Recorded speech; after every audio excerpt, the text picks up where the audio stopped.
Kita bukan menghitung pencapaian, kita menghitung kegagalan.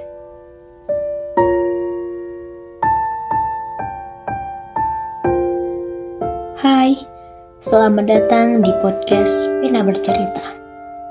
Di sini di ujung tahun 2025. Udara terasa dingin, entah karena musim atau karena beban yang kita bawa. Coba lihat tanggalan di ponselmu. Hanya tinggal beberapa lembar lagi kan? Dan tahun ini akan selesai. Ketika kita berdiri di ambang pergantian tahun, akan ada banyak orang yang mulai membuat resolusi baru, bersemangat membicarakan apa yang akan mereka kejar. Tapi kalau boleh jujur, bagi sebagian dari kita, termasuk saya mungkin, akhir tahun ini terasa seperti menghitung bekas luka. Tahun 2025, mungkin di awal Januari, kita punya daftar harapan yang begitu megah. Target karir yang ambisius, hubungan yang ingin kita perbaiki, kesehatan yang ingin kita jaga. Kita memvisualisasikannya, menulisnya di buku catatan, dan mungkin menyimpannya sebagai rahasia. Namun, di sini kita sekarang, dan jarak antara harapan di bulan Januari dengan realita di bulan Desember terasa begitu jauh. Dan yang paling menyakitkan adalah perasaan gagal itu terulang kembali.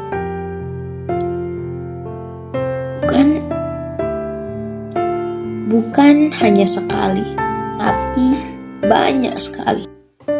Mungkin proyek yang gagal lepas landas, mungkin target finansial yang tidak pernah tercapai, malah mundur. Mungkin juga janji pada diri sendiri untuk jauh lebih sehat, tapi malah jatuh lebih sakit. Mungkin hubungan yang kita kira akan bertahan, ternyata harus dilepaskan. Setiap kegagalan itu meninggalkan rasa perih yang unik. Ia bukan hanya tentang hasil, tapi tentang mempertanyakan nilai diri sendiri. Apakah aku kurang berusaha? Apakah aku memang tidak cukup baik? Dan mengapa orang lain bisa, sedangkan aku tidak? Jika kamu merasa beban pertanyaan-pertanyaan ini sekarang,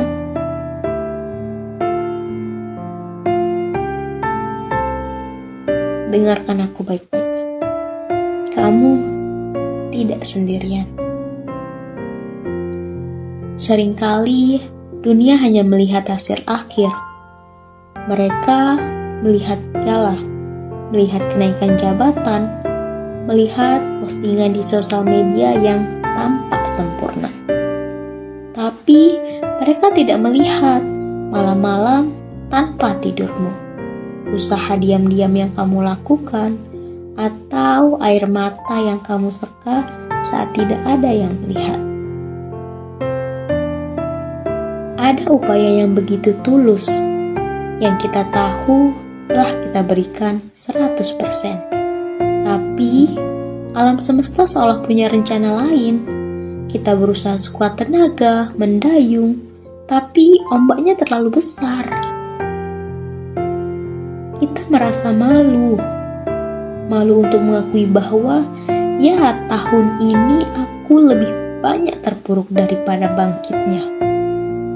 Malu untuk jujur bahwa melihat teman-teman mengumumkan pencapaian mereka di sosial media terasa seperti pisau yang dingin. Kita tahu perbandingan itu tidak sehat, tapi bagaimana mungkin kita tidak membandingkan lembaran kosong kita dengan lembaran penuh mereka? Kegagalan yang paling berat bukanlah kegagalan besar yang heboh, tapi kegagalan kecil sehari-hari yang menumpuk. Itu adalah penolakan halus, kesalahan kecil yang terus terulang, perasaan stagnasi yang membuatmu bertanya, apakah aku benar-benar bergerak maju? Sekarang, mari kita ambil napas dalam-dalam. Tarik napas dan hembuskan perlahan. Apa yang kamu sebut kegagalan? Dalam bahasa Latin, kata gagal berasal dari kata kerja yang berarti menjadi tidak ada atau menghilang.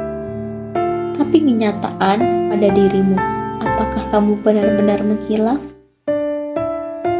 Kamu masih ada, kamu masih bernapas, kamu masih mendengarkan suara ini. Dan itu bukan kegagalan, itu adalah keberanian yang hening. Kegagalan yang kamu alami tahun 2025 ini bukanlah sebuah vonis akhir tentang siapa dirimu.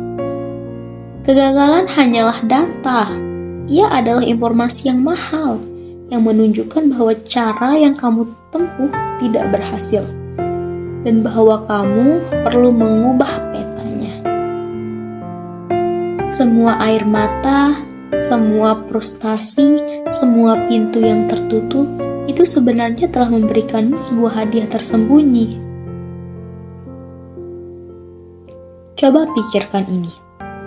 Kegagalan dalam hubungan mengajarkanmu batasan dan bagaimana mencintai diri sendiri terlebih dahulu. Kegagalan dalam hal karir mengajarkanmu apa yang bukan passionmu dan jenis lingkungan yang tidak bisa menopangmu.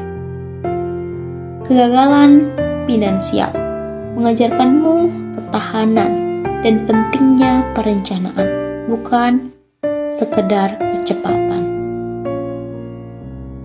Pada tahun 2025 ini, mungkin penuh dengan cerita tentang apa yang tidak kamu capai, tapi itu juga adalah tahun di mana kamu belajar bahwa kamu bisa bertahan dari kehilangan-kehilangan itu.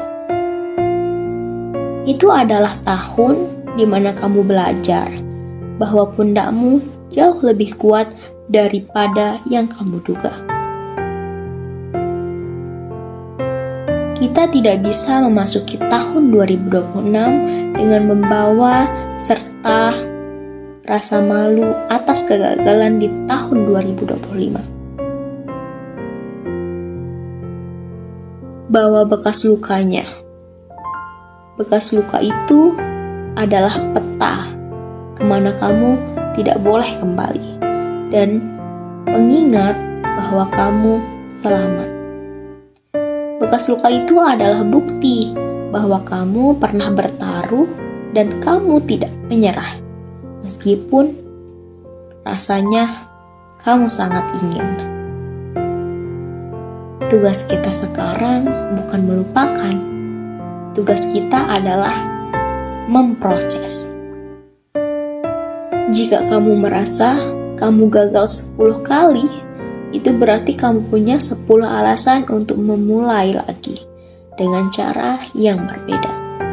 Kamu sudah mengeliminasi 10 kemungkinan cara yang tidak berhasil. Itu adalah keunggulan, bukan kekurangan. Tutup tahun ini dengan berdamai pada dirimu di tahun 2025. Berikan dirimu pelukan mental. Ucapan terima kasih karena sudah mau mencoba. Ucapan terima kasih juga karena sudah bangun setiap pagi meskipun tidak tahu harus berjuang untuk apa. Tahun 2025 akan segera berakhir. Tapi ceritamu tidak. Kisahmu berlanjut. Dan di tahun yang baru, kamu tidak akan memulai dari nol lagi. Kamu akan memulai dari akumulasi pengalaman. kebijaksanaan, dan ketahanan yang kamu peroleh dari setiap kegagalan yang kamu kira telah menghancurkanmu. Semoga di ujung tahun ini kamu menemukan kedamaian dalam penerimaan dan kekuatan untuk menyambut lembaran baru. Mari kita maju bukan tanpa beban, tapi dengan pelajaran yang berharga.